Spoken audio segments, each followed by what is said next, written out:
Il y a quelque chose qui m'arrive très souvent ces derniers temps-ci. Donc, quand je mets mon bien immobilier en ligne pour trouver un nouveau locataire, parfois, très souvent, les personnes me contactent plutôt pour acheter ce bien immobilier-là. Ça vous arrive souvent à vous ou alors est-ce que c'est seulement à moi que ça arrive? Dans la vidéo d'aujourd'hui, je vais vous raconter comme ça ma récente aventure par rapport à cela. Il s'agit du bien immobilier que j'ai acheté en 2019. Quand j'étais enceinte, j'ai t'ai raconté l'histoire dans une des précédentes vidéos. Un des deux biens étant vide, il fallait donc que je le mette en location, ce que j'ai fait naturellement après l'avoir retapé un peu parce qu'il fallait que je donne un coup de neuf dans cet appartement pour pouvoir le louer un peu plus cher que la valeur qu'il y avait sur le marché. Et directement donc, quelqu'un me contacte, il me dit qu'il n'est pas intéressé à louer le bien, mais qu'il veut plutôt acheter ce bien immobilier-là. La question qui se pose de savoir, est-ce que je vends? Est-ce que je ne vends pas? Ça fait juste 1 an que j'ai acheté ce bien immobilier-là. Il y a des paramètres qu'il faut tenir en compte quand tu veux vendre ton bien immobilier. Quel est le prix qu'il me propose? Quel est le prix auquel j'ai acheté? Est-ce que j'arrive à faire une plus-value sur cet investissement-là? Je te parle de cette histoire dans les détails après l'intro. Bonjour, si vous voulez atteindre votre liberté financière, assurer votre retraite et laisser un patrimoine de qualité pour vos enfants, vous êtes sur le bon chemin avec Immobilier en Allemagne. Salut à toi, mon nom c'est Madel Nintedem. Si tu ne me connais pas encore, je suis investisseur immobilier, coach en investissement immobilier, conseillère financière selon le paragraphe 34i. Sur ma chaîne, je publie les astuces et les informations importantes dont tu peux avoir besoin si tu veux te lancer sur l'achat du bien immobilier ici en Allemagne, parce que je suis convaincue que l'investissement immobilier est l'un des piliers sur lesquels la diaspora africaine doit s'appuyer pour pouvoir émerger. Voilà, il ne faut pas investir pour investir, il faut investir en respectant certaines normes, en respectant dans certains codes. Il y a des investissements immobiliers qui ont ruiné certaines personnes ici en Allemagne. Donc, quand tu veux investir, vaut mieux le faire. Et si tu veux que je t'accompagne sur l'achat d'un bien immobilier qui se trouve dans mon réseau, aujourd'hui, je suis à une quinzaine de personnes que j'ai accompagnées déjà. Je dis merci à tous ceux qui me font confiance. Et si toi aussi, tu veux te lancer, si tu veux franchir le pas, si tu veux passer le cap, n'hésite pas à me contacter. Tu me contactes tout simplement à travers le lien qui est dans la barre de description. La première consultation, c'est gratuit. Alors, voilà donc ce qui se passe quand j'achète dans le bien immobilier. Il est situé donc dans la ville de Magdebourg. Magdebourg, c'est pas mon meilleur emplacement. Voilà, c'est un des emplacements que j'ai testé comme ça parce que je me suis dit, ok, le prix n'était déjà pas très élevé. Mais Magdebourg étant dans un état qui n'est pas vraiment prisé, donc c'est pas comme la ville de Ludwigshafen où j'ai aussi un appartement. C'est pas comme la ville de Rüsselsheim. Mais je me dis, ok, Magdebourg, c'est quand même la capitale du Sachsen-Anhalt. Dans cet appartement-là, je suis à 3 km de l'université, 4 km de la gare centrale. L'université de Magdebourg accueille beaucoup de personnes ici en Allemagne. J'ai par exemple mon beau-frère qui a fait ses études de médecine dans la ville de Magdebourg. Voilà, je ne veux pas vanter la ville de Magdebourg, mais je trouve que si tu m'écoutes aujourd'hui et que tu veux te lancer sur l'achat du bien immobilier, si les grandes villes ne sont pas à ta portée et que tu ne peux pas investir là-bas, tu peux aussi prendre une petite ville, mais c'est bien de prendre aussi les capitales des États. Donc, quand tu prends la capitale d'un État et qui est située aussi à côté de la gare, à côté de l'université, il va de soi que même si dans cet état-là, les personnes décident de quitter à un moment, quand même avec le temps, les personnes qui vont quitter de la capitale vont être les derniers à quitter, quoi. Donc forcément, tu auras toujours des personnes qui vont vouloir vivre là-bas. Le bien immobilier étant vide, j'ai donc profité pour faire aussi quelques travaux de rénovation. J'ai arrangé un peu le sol, j'ai arrangé les murs, dont j'ai mis le parquet au sol. J'ai fait de la peinture pour rendre tout simplement l'appartement assez agréable pour le futur locataire. Et naturellement, ça te permet aussi comme ça d'augmenter un peu le loyer.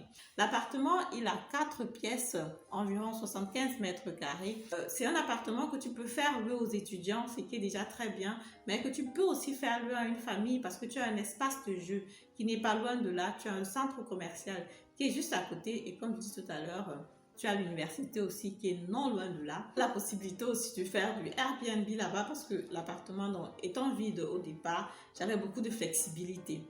Donc quand je mets dans l'annonce en ligne, il y a quelqu'un qui me contacte, pas pour louer, mais plutôt pour acheter. Au départ, je me suis dit, ok, il n'a pas bien lu l'annonce, qu'est-ce qui se passe, pourquoi est-ce qu'il me contacte pour acheter? Donc, je n'étais pas très intéressée.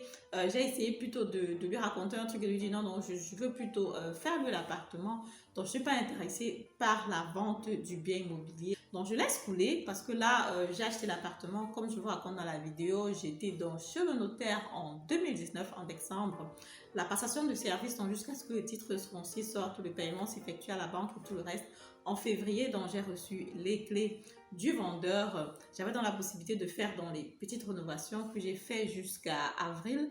Et en mai, dès que j'ai commencé avec les rénovations, j'avais déjà mis l'appartement en ligne pour pouvoir trouver un nouveau locataire. Et en mai, effectivement, c'était bouclé, l'appartement était loué. Je dis au monsieur, je ne suis pas intéressée, je n'ai pas envie de vendre tout le reste. Mais un an après, il me contacte encore, il me dit, ok, il veut acheter, il est intéressé. Mais je pense que c'est beaucoup plus un peu comme ce type de chasseur de biens en fait, parce qu'il prend le bien, il le valorise, il te dit qu'il travaille avec d'autres investisseurs ou alors qu'il connaît des personnes qui seraient intéressées à acheter et il te dit donc à combien ces personnes-là pourraient donc acheter ce bien immobilier-là. Finalement, je me suis dit, ok, je suis à la maison, je ne fais pas grand-chose, ça me permettrait quand même de savoir quelle est la valeur du bien immobilier sur le marché. Aujourd'hui, c'est vrai que ça fait juste un an que je l'ai acheté. Il ne faut pas croire qu'il y a le miracle qui va se passer. Mais bon, on ne perd rien en écoutant. Vendre le bien immobilier, ce n'est pas vraiment une option. Et bon, pourquoi pas? Je peux écouter, je vais voir ce qu'il a à dire, je vais voir ce qu'il a à proposer. L'appartement n'est pas mon meilleur appartement côté emplacement, donc je suis plutôt inquiète. Je me dis, ok, peut-être à me proposer un prix qui est en dessous de la valeur du marché. Et puis du coup, je me dis, ok, je l'écoute quand même. On ne sait jamais. Je l'écoute quand même. Je vais voir ce qu'il a à me dire. Je vais voir ce qu'il a à me proposer. Et à partir de là, j'aurai quand même une idée de l'évolution du prix sur le marché, même si ça fait juste après un an et demi que j'ai acheté. Donc, c'est comme ça que le rendez-vous est pris. Je discute avec lui. Il se présente aussi comme un chasseur de biens. Donc, il regarde sur Internet, il regarde des possibilités d'acheter des biens et qu'il va proposer aussi à d'autres personnes. Naturellement, il avait besoin des informations concernant mon bien immobilier, les détails, sachant qu'ok, quelle est la grandeur, quel est le loyer que tu reçois, pour pouvoir comme ça simuler dans son système et me dire approximativement à combien il peut acheter ce bien immobilier-là. Donc, à la fin, il te fait un certificat assez intéressant. Et il me dit, ok, je peux trouver des personnes qui peuvent acheter ton bien immobilier entre 105 000 € et 115 000 €. De prime abord, je trouve ça assez intéressant. C'est pas mal. Le bien immobilier, je l'ai acheté à 90 000. En un an, si je peux déjà le vendre à 105 000 €, 15 000 €, c'est déjà ok. Et si j'ai de la chance ou alors si on trouve quelqu'un qui peut acheter encore à 115 000 €, c'est clair, c'est le jackpot. Pourtant, on n'est pas forcément dans une grande ville. Donc, je reçois l'offre qui était valable jusqu'en août 2021. Mais seulement quand tu regardes dans les détails, quand tu fais comme ça une micro-analyse par rapport à cet achat-là, tu te rends compte que de toute façon, ce n'est pas le moment de vendre. Pourquoi? Parce qu'il y a des points que tu dois regarder dans les détails quand tu veux vendre ton bien immobilier. Le point dans numéro 1 que tu dois regarder, c'est déjà les frais supplémentaires. Les frais supplémentaires, tu les as payés aussi. Bon, dans mon cas, j'avais fait financer avec les frais supplémentaires qui s'élevaient donc à 7% du prix d'achat. Donc, 7% de 90 000 €, j'étais à 6 300 €. On va dire presque 7 000 € pour avoir un chiffre rond. Le deuxième point, c'est l'investissement que tu fais sur ce bien immobilier-là. Donc, pour retaper le bien immobilier, j'ai donc investi de l'argent. J'ai investi environ 5 000 € pour refaire le sol, pour refaire la peinture, pour refaire un peu la salle de bain. Donc, du coup, tu dois aussi tenir compte de ça. Ça te fait comme ça 5 000 € de plus que tu dois enlever naturellement de ton bénéfice.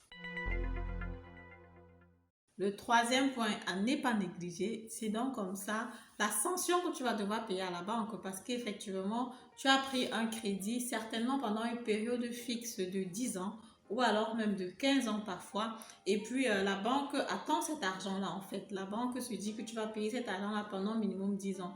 Maintenant, si après 1 an, après 2 ans, après 3 ans, tu décides de sortir du contrat parce que tu as rencontré quelqu'un qui te propose de l'argent pour acheter ce bien immobilier, la banque te dit, tiens, nous on comptait sur cet argent-là. Donc, tu vas comme ça devoir payer une sanction là-dessus. C'est très amusant hein, et c'est très paradoxal aussi parce qu'effectivement, normalement, quand tu as une dette, quand tu dois de l'argent à quelqu'un, tu te dis, ok, si tu rembourses plus vite, ça te fait du bien, vous vous séparez en bons termes et tout le reste. Mais non, dans ce contexte-ci, quand tu rembourses dans l'argent très tôt, tu payes plutôt une sanction là-dessus. Donc, c'est un point qui n'est pas à négliger et dans mon cas précisément, cette sanction-là devait être de 4 000 euros. J'ai appelé comme ça la banque pour savoir, ok, j'ai envie de vendre le bien immobilier, comment est-ce que ça se passe? Est-ce que je dois payer une sanction et si je dois payer une sanction, de combien est-ce qu'elle s'élève? Normalement, c'est un thème qui est beaucoup discuté. Chaque banque travaille de ce côté-là de façon un peu différente. Elle m'a dit, ok, regarde sur notre page internet, sur notre site, tu peux donc calculer après avoir mis les données donc de l'appartement, donc du genre quand est-ce que tu as pris le crédit, quelle est donc la durée fixe de taux de paiement que tu as pris, le montant que tu payes par mois, le montant qu'il te reste à payer. Et à partir de ce moment-là, le système me dit, ok, si jamais je décide donc de sortir du contrat 3 mois après, j'aurai une sanction de presque 4 000 euros à payer. Tu te rends donc compte qu'ici, là, il y a beaucoup de dépenses qui viennent encore de façon additionnelle et qui ne sont pas à négliger. Le quatrième point qui va être très important, c'est l'imposition fiscale que tu dois payer sur le revenu. Parce qu'effectivement, quand tu vends le bien immobilier, tu fais un gain. Et quand tu fais un gain, quand tu as du revenu ici en Allemagne, tu dois payer comme ça de la taxe là-dessus. Et quand tu vas donc payer de la taxe là-dessus, donc il faut tenir compte, et cette taxe-là va donc dépendre de ton imposition fiscale, ça va donc différencier d'une personne à une autre. Mais c'est quelque chose qu'il faut savoir parce que si tu fais mal tes calculs, tu peux te retrouver en train de perdre complètement parce que tu as vendu un bien immobilier.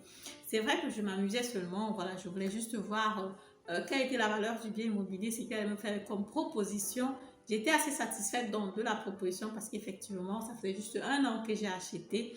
Mais c'était clair que ce n'était pas encore le moment de vendre parce qu'effectivement, en vendant là maintenant, je ne vais pas faire une bonne affaire en ce moment-là. Voilà, je vous dis donc comme ça, merci de m'avoir écouté. Je vous dis donc à jeudi prochain pour la prochaine vidéo. Au revoir.